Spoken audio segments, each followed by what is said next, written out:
Hi, this is Sally and welcome to Reclaiming Pride, LGBT plus survivors of narcissistic abuse. Before we start, there is a trigger warning.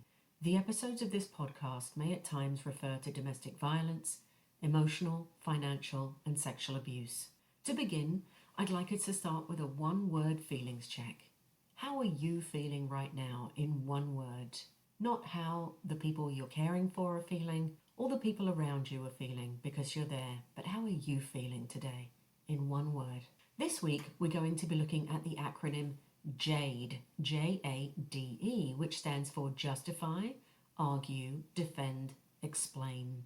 JADE is often used in discussions or situations where one person is dealing with someone who tends to be either manipulative, difficult, or could have narcissistic tendencies or narcissistic personality disorder. The idea behind JADE is to avoid engaging in unproductive or potentially harmful interactions with these individuals. JADE is actually borrowed from Al-Anon, but it can still be used with folks who have narcissistic personality disorder. So just as when you're dealing with an alcoholic or an addict, when you're dealing with a narcissistic person, you want to remember no JADE. So no justifying, no arguing, no defending, and no explaining. So trying not to get sucked into the trap where you're simply doing these four things over and over again. Does this sound familiar to you at all? It's frustrating and exhausting, to say the least. It also will affect your health. So what I want to do first of all, before we start talking about how JADE operates necessarily in narcissistic relationships or situationships, is I just want to break down each of the letters in the acronym for us first. So first of all, we've got justify. So this is the act of trying to provide reasons or justifications for your thoughts, actions, or decisions when dealing with a narcissistic individual. They may try and make you feel like you owe them something, like you owe them an explanation for everything you do, something you said, the way you literally stepped into the room. However, you are not obligated to constantly justify yourself to anyone at any time. Then we've got argue. So arguing involves engaging in a back and forth, debates, disagreements. So narcissists frequently provoke arguments to keep you engaged. They're also designed to exert control over the conversation and control over you, your mood, your emotional well-being, or otherwise. It's often better to avoid getting drawn into these circular arguments with narcissists. If you've seen the TV show What We Do in the Shadows, now this is a comedy, by the way. It's a mockumentary.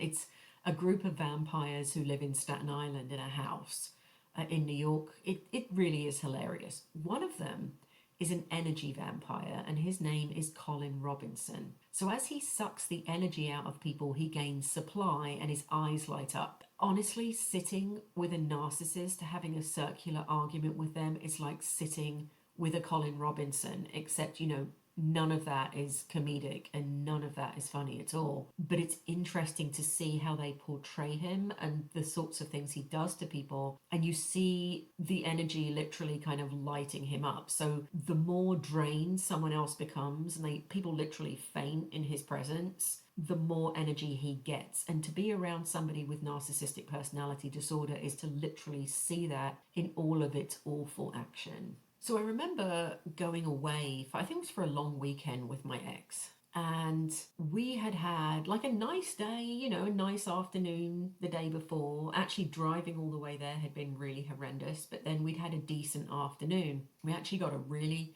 nice photograph of the pair of us. And, it was just one of those short good times that you can have with these people. I remember we woke up in the hotel room the next morning and she literally looked different. It's like when, I don't know what it is, and I know I've mentioned this before in this podcast, but there's a new set of facial expressions. There's a different tone. Even the way they carry themselves is different, maybe even a little more arrogant. And yet they seem to be more downtrodden, which is interesting. It's very akin with NPD because actually the more downtrodden they feel inside, the more grandiose they will become, the more kind of opaque that mask will become of the false self. So you know how terrible they're feeling because their pathology will increase and it will get worse. But it was literally like a different person. I remember, we took photos that morning, and if I compared it to the day before, she literally looked like a different person. It is bizarre. And I don't know if any of you have ever experienced this before, but it is absolutely bizarre. It starts with kind of the silences and the passive aggressive sort of roughness with objects and not throwing things necessarily, but, kind of a short-temperedness about them. And then you start to feel like you're walking on eggshells. And the thing is, they know this too, so they will step it up, because already you walking on eggshells is them getting their narcissistic supply. And there was a disagreement in the room before we left, and then we went to a diner for breakfast, and she literally launched into me. I was in tears.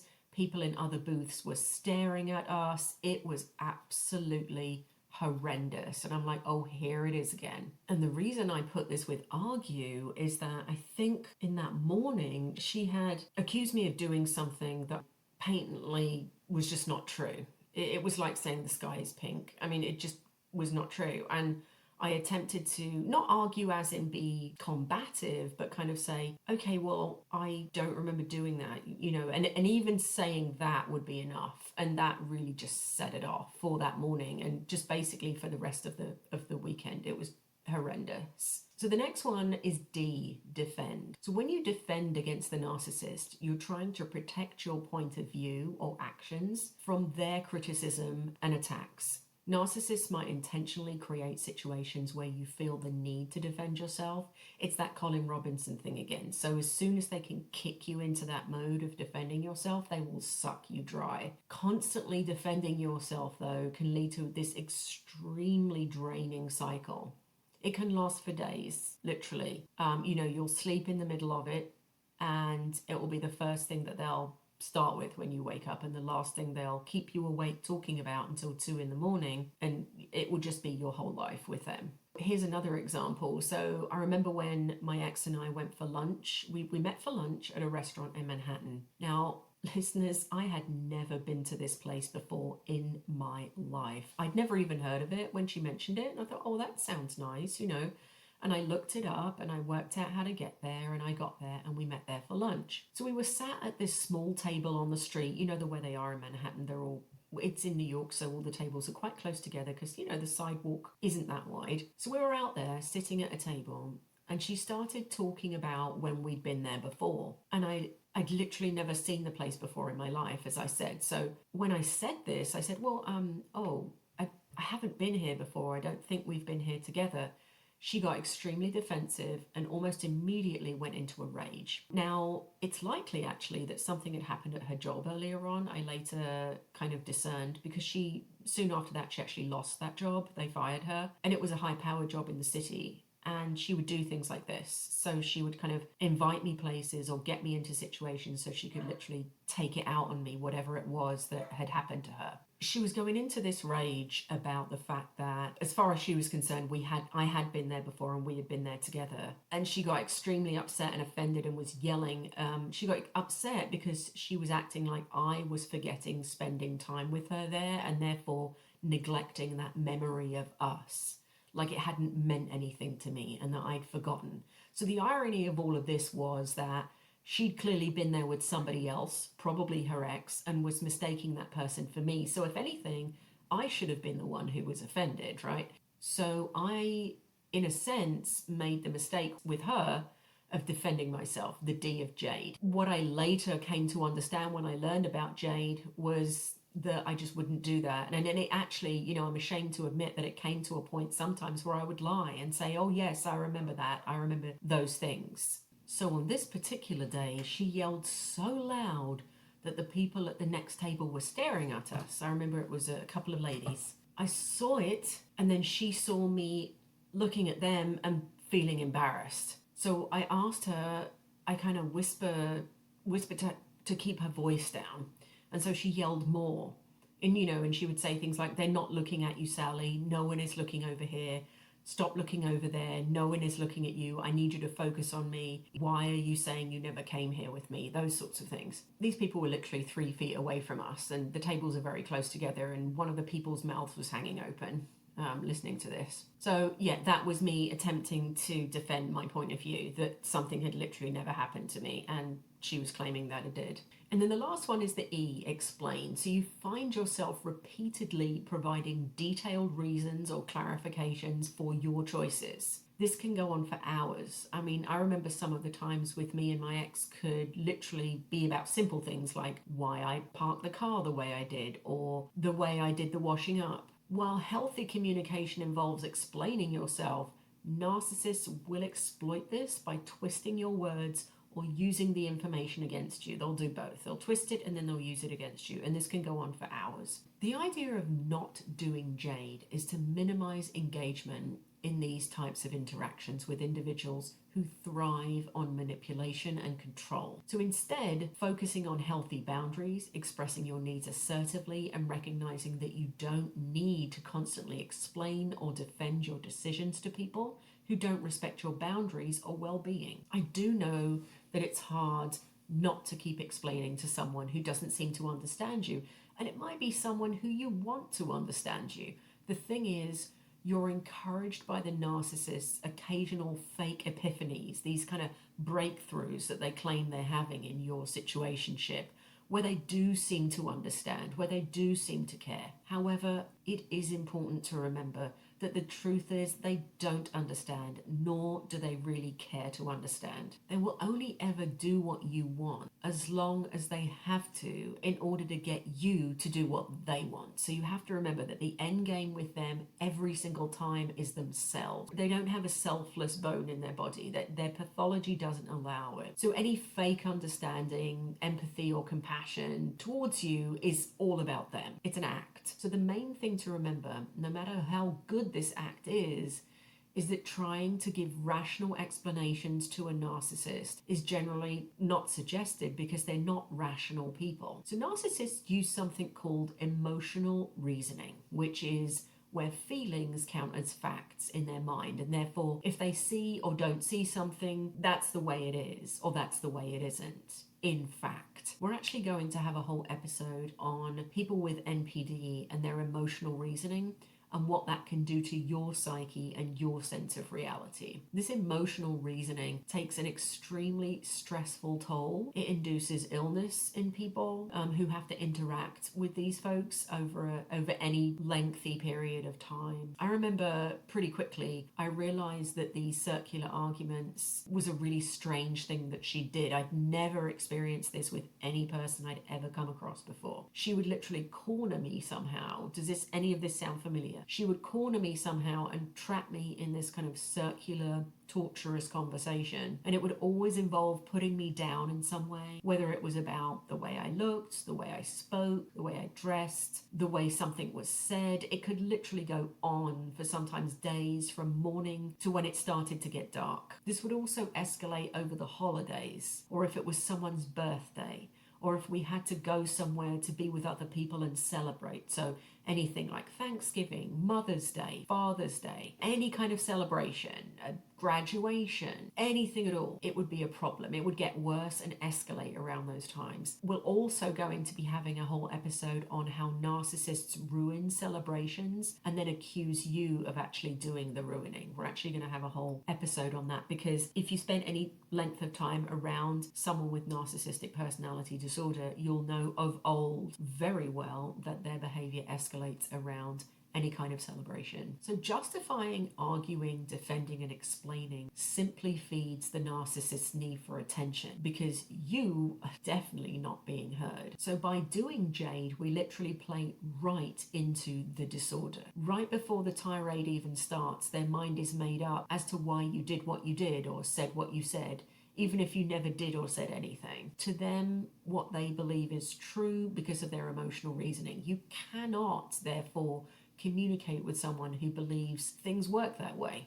It's like trying to reason with an adult-sized toddler. And I have mentioned this in previous episodes before, that people with NPD are emotionally arrested at the toddler stage. So no amount of JADE will help here. Arguing in an adult sense is used to try and persuade someone else using logic and reason. So it stands to reason then, given what we know, that this will not work. You cannot convince or persuade a narcissist. It's totally useless because nothing you say will match up to how they feel and what they've constructed about whatever it is that they have in their mind. I even remember testing this sometimes and agreeing with something that she'd said literally a minute and a half to 2 minutes before, and she would point blank disagree with me. So clearly whatever she'd said before she didn't mean. It was just a way to goad me, a way to reel me into an argument. It's absolutely ridiculous. As we've said, JADE is a natural response for most human beings who are being berated for something that they haven't done. So unfortunately, as you know, the natural responses to things with narcissists are rarely the right responses, i.e. the ones they're looking for. So JADE with a narcissist literally plays right into their pathology, but it is a natural response to their goading, accusations, and tantrums. Once I learned about JADE, I found it helped me when she was about to launch into something, which is pretty obvious when they're just about to do that sometimes. It does require, however, metacognitive levels of awareness. That is, thinking about your thinking. You literally have to be aware of your reactions while in a heightened state, and this is definitely not easy. This is why I recommend going no contact with the narcissistic person, or as I described in an earlier episode, using the grey rock method. And this is if you have to have some kind of contact with them. For example, if you have bills together and you have to talk to them somehow, or if you have children together or pets, any kind of shared responsibility that you can't back away from, then the grey rock method is perfect for that. It's literally very simple, clipped conversation about what it is that needs to get done. No more than that. So that was quite a bit about the principle of not using JADE. It should help you or through these circular conversations, not only with narcissists, but also with any manipulative person, to be honest. So we're going to take a short break now. And after that, I'll be back with a journal prompt for this week, and it's based on our topic. This week's journal prompt will be a non-dominant hand exercise. I'll see you in a moment.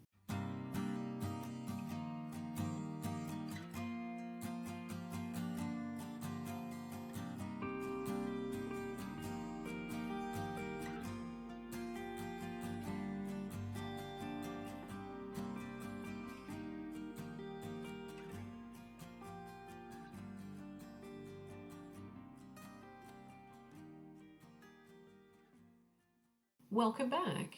This week's journal entry will be another non-dominant hand exercise. So you may remember in our first journal entry a few episodes ago, non-dominant hand exercises are used to tap into our subconscious memories. You have to literally slow down because your non-dominant hand will not go as fast as your dominant hand, and therefore the thoughts you have can have more time to flow. Most people will find this frustrating at first. It is a frustrating exercise at first. But try and allow this feeling to come and go as you record those thoughts and feelings for this week's topic. Once you've done the exercise, I really encourage you to read it out loud. This will provide you with further validation. This may even be something that you've never even said out loud. Also, if you feel comfortable enough, you may even want to share it with someone who you trust, who knows you very well, and may even remember you with the narcissist. You might want to set a timer for yourself for this too. I usually suggest 5 minutes, and if you meet 5 minutes and that's good time for you and you think you've recorded everything that you wanted to, that's fine. If you go over the 5, then that's fine too. I just sometimes find with these kinds of exercises that if you give yourself a timed portion, it can help focus you. So get the pen or writing instrument, put it into the hand you don't normally write with, okay? So if you're a left-handed person, then you're going to use your right hand and vice versa. So here is your journal prompt for this week. Write about a time in your life when you were able to have a conversation with someone whom you'd had a disagreement with, and you were able to resolve this disagreement. How did resolving the disagreement make you feel. So that was your journal prompt for this week. This will not only take you back to a place where resolution was in fact possible, but also by using your non-dominant hand, you're able to tap into thoughts and subconscious places that may have been damaged by patterns of circular antagonism with the narcissist. Please note, this podcast is not intended to replace professional therapy or counseling. It serves as a supplementary resource for support and encouragement. Listeners, you are encouraged to seek professional help if needed. I did, and it works for me every day. Stay tuned, and I look forward to healing with you again next time. Bye-bye.